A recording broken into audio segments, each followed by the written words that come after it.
meni? Мен есім кім? Мен сендерге өсімдіктер деген тақшалықтан жерген қонақпын. Менің сендер бас киімді көріп тұрсыңдар ма? Мұнда менің суреттер тұр, қараңдар. Менің бас киімімде сендер жақсы көретін тәтті дәмді өсімдіктер мен жемістер бар. Көріп тұрсыңдар ма, балалар? Менің қатты қарным ашты. Сендерде маған жейтін тамақ бар ма? Бірақ мен сендер сияқты тәтті печеньелерді, сендер сияқты тәтті конфеттерді жемеймін. Олар зиян. Мен осындай көкөністер мен жемістер жеймін. Сендерде көкөністер мен жемістер бар ма, балалар? Қане бар, маған көрсетіңдерші.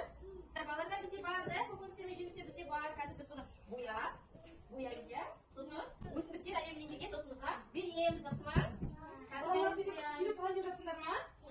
Онда маған сыйға бересіңдер ма суреттеріңді сосын? Ал мен қарап тұрамын, сендер күштеп қояндар онда, балалар, иә? Ал жақсы, бәріміз бірге тез-тез.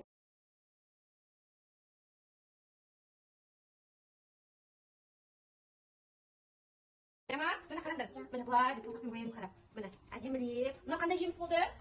Апельсин. Апельсин.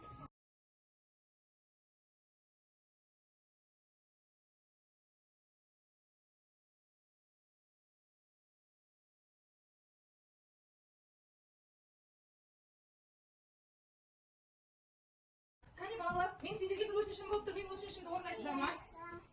Мен сендерге өтінішім, осындай өздерің ойлап қалған көкөніс жемістеріңді мен сыйғызып ашамын қонаққа барып, сол басынан